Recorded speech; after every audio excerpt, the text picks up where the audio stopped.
Good morning and welcome back to the One Celtic Fans View this morning. Make sure you subscribe to the channel, give us a bit of Christmas cheer. We are trying to get to 25,000 and we're getting there quite well. And thank you to everyone who has subscribed to the channel. I deeply mean that, and I hope you are having a wonderful Christmas period. And we're going to 2026. We have the final game of the season tonight. Motherwell, away to Motherwell. The match will be shown on Premier Sports 1 for those that want to watch it on television. And for those that want to join in on the watch along, join in on some Celtic chat during the game. Watch the TV, get the game on the TV, get your phone out and get the watch along on and join in the chat this evening. And hopefully it will end. Can we end on a winning note for this year? It's been a strange year for Celtic fans. The highs of the Champions League to the lows of losing the Scottish Cup to the even further lows of the summer transfer window to the woeful start to the season to losing a manager. The highlight of the year for some would be seeing Martin O'Neill back in the dugout, turning back the years, rolling back the style, getting out a Celtic Adidas tracksuit on and looking every bit like it was a match made in heaven. But it was only a short-term thing, for Celtic had bigger plans to bring in a younger manager, a manager that would hopefully see them going forward in a new direction. Celtic fans were fed up of the side-to-side passing stuff. Right, you get out of that bag. Don't know what you think's in it. The dog does this every day. Go. I tell you. 3-0 tonight and a clean sheet. Yeah, get back on track, Baz. The dog's just annoyed you. The manager situation. Has the manager, we spoke last night about, has the manager turned the corner? A lot of people think that it's too early to say if he's turned the corner, but there's one thing that is for sure, is this transfer window will be a battle between Paul Tisdale and Wilfried Nancy. Who will come out winners? Will there be a winner, or will Celtic be the ultimate winner? Is it last chance saloon for Tisdale?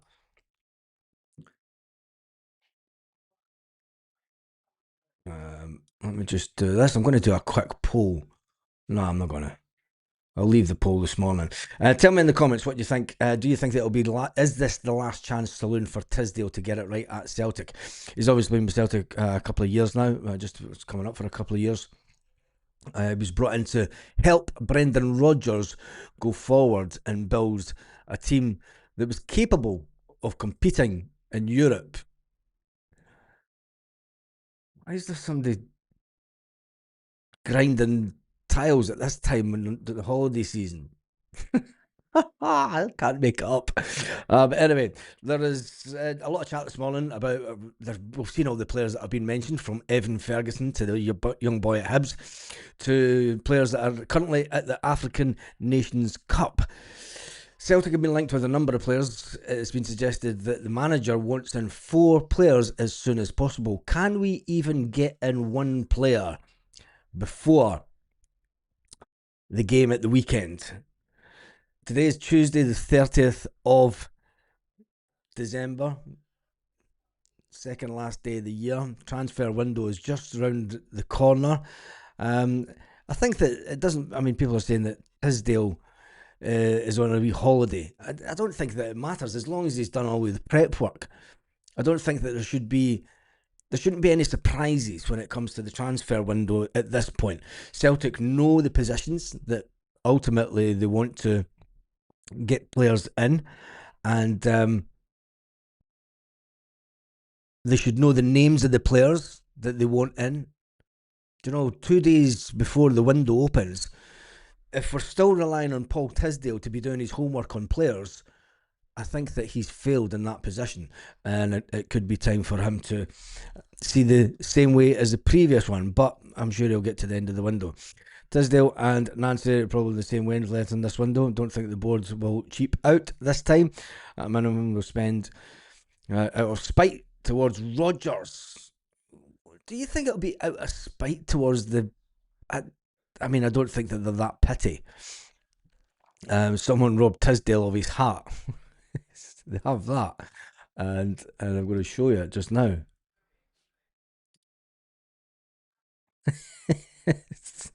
It's Tisdale without his hat. The man of the moment. Can Tisdale get Celtic the players that they need? It's not really up to him, though, is it? I mean, it comes down to there's now a collective. There's a collective that need to pull together now at this point. Wilfried Nancy will have told Tisdale and the recruitment staff the positions that need filled. Celtic will know the positions they need filled themselves. Tisdale will have the list of players. Wilfried Nancy will have his potential list of players that he thinks Celtic should go for. And then it all comes down to two people. It comes down to the finance officer. This is a big window, not just for Wilfried Nancy, not just for Paul Tisdale. It's a massive window for Michael Nicholson. It's a massive window for Chris Mackay, because they know if they can get things right in this window, they will go a long way to win over the hearts and minds of the Celtic fans that currently want them out their job. Now, I'm not going to say that one transfer window would bring back a love relationship and have the fans admiring the board from afar. It's never going to happen, is it? There is a love-hate relationship. And talking about the board, stop press. There was a bit of Celtic news came out yesterday. And this one, I don't know how this one will go with Celtic fans, considering the what just happened. It's crazy. Fergus McCann has been recognised in the New Year's honours list. What? Fergus McCann? Yes, Fergus McCann has been given an honour by the King himself. There is only one king that you should be getting an honour from, and that's Henrik, of course. And the New Year recipients for this, the honours have been announced. Fergus McCann and Lisbon Lion Jim Craig. Strangely enough. Fergus McCann has been named alongside Glasgow Volunteers and the Lisbon Lion for the New Year's honours list. McCann, 84, who saved Celtic, paid the debt, stopped us going into administration, stopped us going into liquidation, which ultimately would have meant the death of Celtic. It didn't happen. We paid our dues. Nobody was left out of pocket, unlike a certain club in 2012 who still think that they're the same Rangers and they still have the same attitude of that old Rangers, but they aren't the same Rangers. They're just Sevco in disguise. Yes, they are. The Sevco in disguise. Anyway, the fact that Fergus McCann, who rescued the club, it was alleged there were minutes from financial ruin. They weren't. But that was 30 years ago. His leadership turned the club into what it is today. He must come into the stadium and he must look at the stadium and go, Jesus, it's looking a bit tired. You know, putting some wee posters up on the outside of the stadium isn't doing it justice. Have we moved forward, or have we lived off the legacy of Fergus McCann for too long now? Has the current board lived off the legacy of Fergus McCann? The board will say, no, they've done it their own way. Don't want to sing that song, that they did it my way.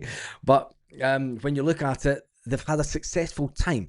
And they will say that they were more successful than Fergus McCann when he was at Celtic. I mean, what did Fergus do? He only stopped us going bust. He only built the new stadium. He got us back to winning trophies. He stopped the domination. The Rangers getting to 10 in a row. But you have to say the current board under the last 25 years have had a fantastic time. Do you put that down to the board? Do you put that down to Dermot Desmond? Do you put it down to the managers that have came and gone? And let me say, we've had some woeful managers over the years. They picked Tony Mowbray to come back to Celtic. But despite only winning 3 trophies during his 5 years in charge, redeveloping the stadium, modernising the club before he sold it for a hefty profit, he had a plan. That's what I liked about Fergus. He had a plan. He told us what he was going to do. He told us, I'm only here for 5 years. It's not got enough time for this shit in my life. I'm coming in for 5 years. I'll build you a fantastic stadium on the ground of Celtic Park. Never mind going out to Cumberslang or anything like that. We will stay at our home. We will build a fantastic stadium. We will win the league. The rest didn't kind of work out because Tommy Burns was up against an unbelievable goalkeeper at Rangers at the time, and Tommy Burns did say that, on his tombstone, we'll have that fucking goalkeeper. Pissed me off. But anyway, Jim Craig, the Lisbon Lion, is also getting an honour. Jim Craig became the first British side. He was in the first British side which defeated Inter Milan in Lisbon. The 82-year-old made 231 appearances for Celtic, won 15 major trophies before playing in South Africa and Sheffield Wednesday. Then he had a short spell at manager. It's weird that he's getting an honour as well. Has there been any other Lisbon Lions? Why? I mean, not that I would suggest that they should, but you would think for their services to football, fuck the crown. For their services to football, the whole British establishment should really bow down to the Lisbon Lions of 1967. They led the way where the big names of English football couldn't. The powerhouses of English football, those Protestant country in the world, and those pesky Fenians from Glasgow led the way. That's too much to ask, isn't it, for them to just give the whole team an honour? Not that I would think that they would take it. I mean, the majority of them have passed, sadly, and I think it would be a slap in the face to now honour them when they have passed. But anyway, that's a bit of weird Celtic news that was out yesterday. Tell me what you think about that in the comments. I could just imagine the comments just now. They probably went into meltdown. Let me just jump forward. Apologies if I haven't read your comments. There's 157 already.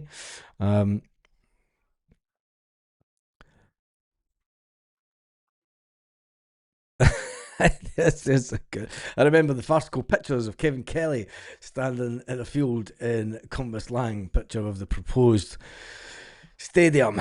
Yeah, I remember those days myself, and it was weird.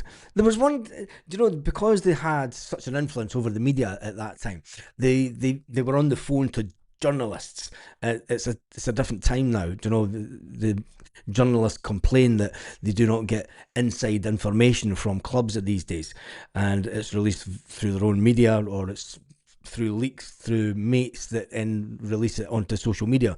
There's no need for professional journalism, really, is there? When you've got so many, but then the professional journalists have all jumped on social media and then went down the road of the social media.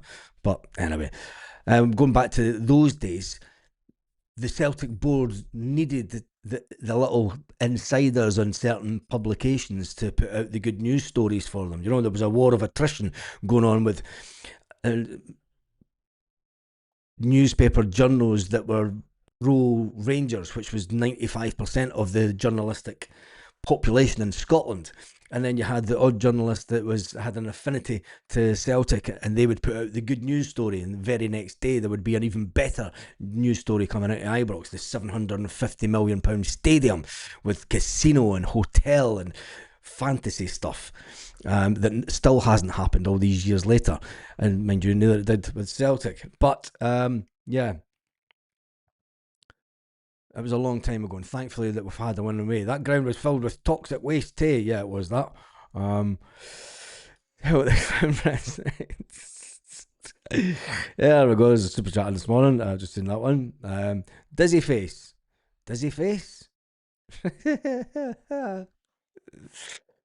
No idea what that's in, but you got your thing. Still mind Gorham's save from Big Pierre Van Hooijdonk. Oh, I don't. Honestly. Pierre could score a free kick. What you would do to have a player like Pierre Van Hooijdonk again at Celtic. I can remember being at Celtic. We're going down a rabbit hole here we never expected this morning. I mean, people think of John Collins as a fantastic free kick taker, but Pierre Van Hooijdonk. I mean, people talk about Nakamura and his one against Manchester United, the more modern. And people talk about Lee Griffiths and his two for Scotland against England. Fantastic. But to do it consistently, Pierre, there's only one Pierre. There's only one Pierre. There's only one Pierre. Pierre. That's when Celtic Park was bouncing back in those days. It was phenomenal. And when he took a free kick, almost, do you know that? I mean, we talk about missed chances by modern strikers. I can't think of many that Pierre did. I mean, he did miss some, but God, he could put them away. He could put them away. And that was in a bygone day where you didn't get as many chances at goal. You know, you didn't get 31 chances in a game. Maybe you did, and you just can't remember it. But anyway, Billy McNeil has an OB, I'm sure. Yeah, I think he did have. The only news sketch for coming last week is that. Also remember Hugh Dallas making some very questionable decisions. Yes, and that also led to a very unsavourable moment in Celtic Park when somebody from the top tier decided to chuck a 50 pence coin and he hit the target. Amazingly, hits Dallas on the napper. Shouldn't laugh. It's the funniest moment in my life. You're laughing. I mean, the boys in the boys in that corner and goes, "Fuck you, you fucking." Never thinking that he's going to hit Dallas right off the napper. And then he sees Dallas go and blood. I know I don't condone violence. I don't condone violence, and you know, but all these years later, it's still one of the funniest moments because you would never have thought that you would hit the guy after the tap of the head. You know, you're kind of aiming for his body, but to get the old 50 pence on his head. But yeah, this time Thursday I'll be 4 years sober. Fair play to you, mate.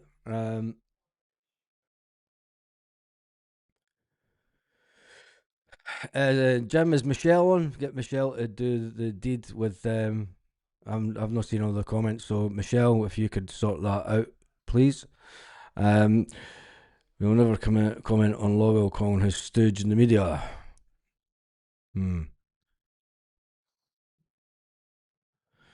Right, anyway, it's kind of a quick one this morning. Ibrox still filled. We just take a draw from the next two games just to get us through the transfer window. Without too much damage. I don't think that the new system's kind of terrifying. I think that it's becoming exciting to watch. I think if we can get through, I think that we can get a result tonight. I don't think it'll be the 5 goals required to put us top of the table. We'll be joint top of the table, but Hearts will be top on goal difference. I have been saying for a number of weeks that we needed to score more goals because there was the possibility at the time that goal difference could come into it. That's what's going to happen, and the goal difference is going to come into it. If Hearts and us keep on going the way that we're going in the same trajectory, it could be a very interesting second half of the season. Celtic will go out and bring a minimum of 4 players in. There's a lot of noise even saying that Wilfried Nancy wants in a minimum of 4 players. I've suggested I think that we need at least 7 players to come in to improve the squad. The 4 players that we need to come in are to just kind of make the squad a bit better. But when you look at the depth of the squad, will he be given more time? Will he be given only 4 players, or will he get in more than 4 players? The wind of change is on the horizon. You'll never beat the atmosphere from then. Yeah, when you think about the atmosphere back in those days with Pierre Van Hooijdonk and stuff at Celtic, even under Martin O'Neill, I don't think that the atmosphere, and this might be a bit controversial, but I don't think that the atmosphere was as electric when, I mean, it was good under Martin O'Neill. It was really good, but under Tommy Burns' era at Celtic, there was I think it was more of a, and I'm going to say that it was better because there was more of a relief there was more of a relief from the Celtic fans at the time. We had went through an awful period in the 1990s, and I mean the highlight of the early 1990s was singing "We Always Look on the Bright Side of Life." And that was the reality of where Celtic fans were at the time. Do you know, it is, we always look on the bright side of life. But when we got into the sort of mid 90s, and you had the likes of Pierre Van Hooydonk, George Cadet, and Di Canio coming into the club, the atmosphere was electric because there was a relief that was starting to play good football. We were starting to compete. You know, we were starting to look as if we could be championship contenders again. And I think that added that extra spice. When Martin O'Neill came in, you know, there had been a little downturn in the club before Martin O'Neill had came in. And yes, the atmosphere was brilliant. But I just think that there was a relief from Celtic fans back then. It's maybe just my own opinion. But anyway, the wind of change is on the horizon. You'll never beat that atmosphere back then. Loved the atmosphere back in those days. Loudest noise at Celtic Park must have been Cadet's debut against Aberdeen. Yep. Remember Pierre getting a ticket for the final he scored at Hampden, but couldn't get in. So he doesn't realise it was for the air gent. Ay, ay, ay. I was there when he got hit with the pound coin. So was I. I still can't believe it. Dallas either that deliberately. um, the atmosphere back then was way better than it is now. Of course it was, because the whole Celtic Park sung every corner. You know, there was no need for a standing section. There was no need for a singing section, which is it's a shame because I think that the club can the club get back to because modern football around the world, they want you to sit down and enjoy it. The Americanization of everything else in the UK is pretty much normal now. The Americanization of football in the UK has been pushed to the next level, and the way that God, we're going down loads of rabbit holes today, aren't we? The way that they'll get away with the Americanization, they'll say, well, if you sit down and behave, we'll give you a beer at half time. And if you're lucky, we'll get a big fat dude walking around with sausage rolls and crisps and a big tray right up and down the house. Doesn't have to be fat, just a big dude. Just a big dude selling sausage rolls and pies. You no need to get off your seat. If that ever happens at Celtic Park, we're doomed. But anyway, we move on this morning. We need 6 points out of these two games. Yeah, we do. We do need 6 points out of the two games. Can we get the 6 points? Hopefully we can. Would 4 points be enough? But what game would you take the draw in? Would you take a draw in one of these games? Or will Wilfried Nancy be looking at it and go, no, it's a must win. We need to win. It's as simple as that. Putting the pressure on the players.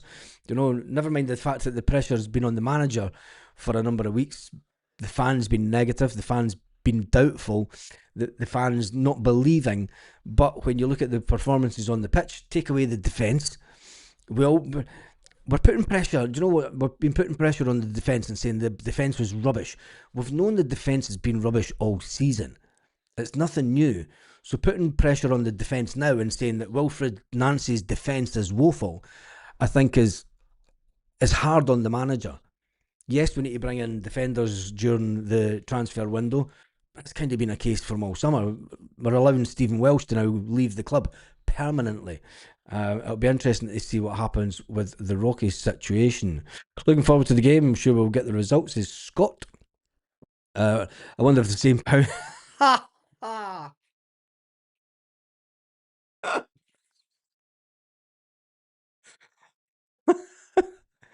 Could you imagine? The copper picked it up. It's evidence. And he puts it in a bag and he seals the bag and it's taken to the Crown Office. Can't you make it up, can you? It's taken to the Crown Office. And years later, it finds itself in circulation. But it wasn't a note, because then it would be traceable.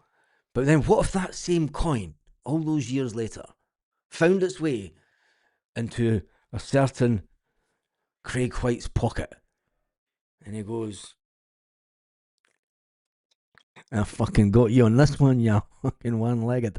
It comes out with the same pound coin that hit Dallas, places it on the desk and goes, "There you go, here's your pound, mate." With a little smile on his face because he knows that that's the same pound that came flying through the air. Some missiles in the sky.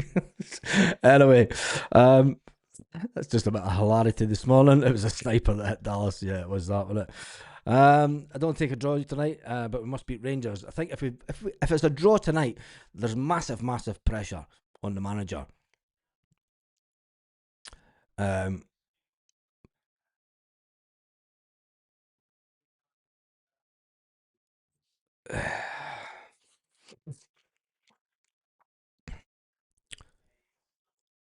I'm just reading a comment. 2 seconds till I just.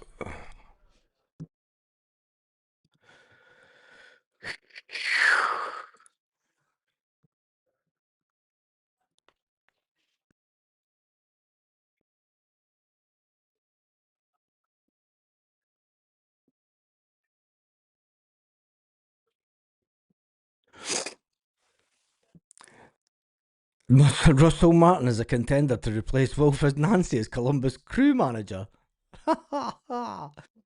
Seriously? It's silly season, isn't it? That can't be right. Um, Tynecastle or Burns night. I'm going to jump through the comments. Wilfried Nancy's system is based to score more goals than opposition. Yeah, it's that. It's always the Celtic case. I think we'll get the right back from Bournemouth and loan. I think so as well. It seems to be a lot of noise. I think that could be the first one in. Will we line up in surname alphabetical order? Nancy's a genius. Let me just jump through. A lot of negativity for tonight. Well, no. I don't think it'll be no. They are draw specialists, but I don't think it'll be no. Just want 3 points tonight. Don't care about anything else. Yeah, I think that's all we all want. Anyway, golf going the same way as USA bullshit. Yeah, that's just the way it is. I mean, the fact that don't even get me talking about the fact that they got the World Cup. I think that's just an absolute shit show. Love the old jungle.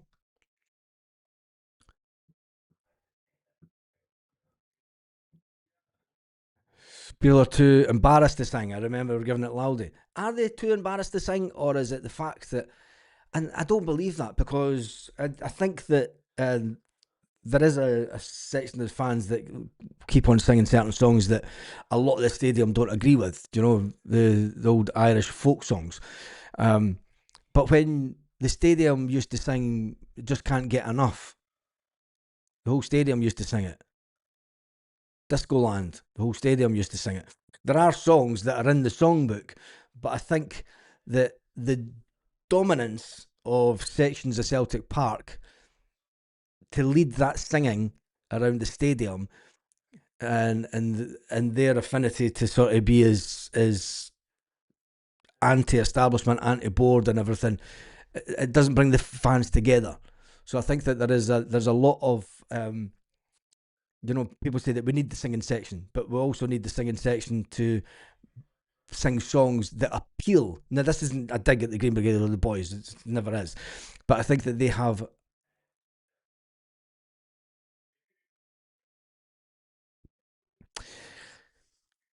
it within them to put out songs and get songs that will get the rest of the stadium singing. But then they need the performance on the pitch to do it. So anything. But yeah, Simon Donnelly done that for Fir Park, 35 door cross. Depends on the referee getting for these games. Remember the wee microphone dangling down for the cameras? Yeah, long time ago. Right, I'm just jumping through the comments this morning. What if it's 2 losses? If it's 2 losses, there'll be call for the manager to go. But I don't think he will be sat. I can't see it being 2 losses. If it's 2 losses, we're up a creek without a paddle. 2-0 tonight. I'm not confident for tonight. Well, at a good side, says Highlander the 67. Check back the video for last night because I show you all the draws that Motherwell have had. They've had more draws than wins. So I think that with that being said, I think it could point to a Celtic win. Their support just got older and older. Feels Arth and Rye was brilliant when it was sung. Yeah, it was that. That's a song that can get the stadium going. Don't like joining in the Green Brigade, 3/4 of the Green Brigade report. Yeah. Um,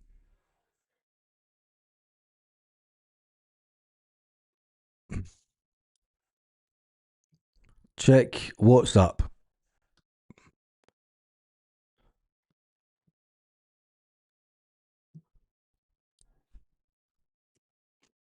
Anyway, right, that has been done and dusted for this morning. Hopefully that guy has been kicked off the channel by one of the... No, it's not a recent purchase. That's years old. It's one of the old style mugs. It's ancient, that one. It's not a recent purchase, that one. Anyway, right, that's me done and dusted for this morning. I was only doing a quick half hour. Make sure that you join me an hour and a half before the game tonight till we get the team news in alphabetical order, or will it be numerical order? Just put it out in like formation order, mate. It would help us a lot. But anyway, on that note, have an absolutely fantastic day, Celtic fans, wherever you are, all around the world.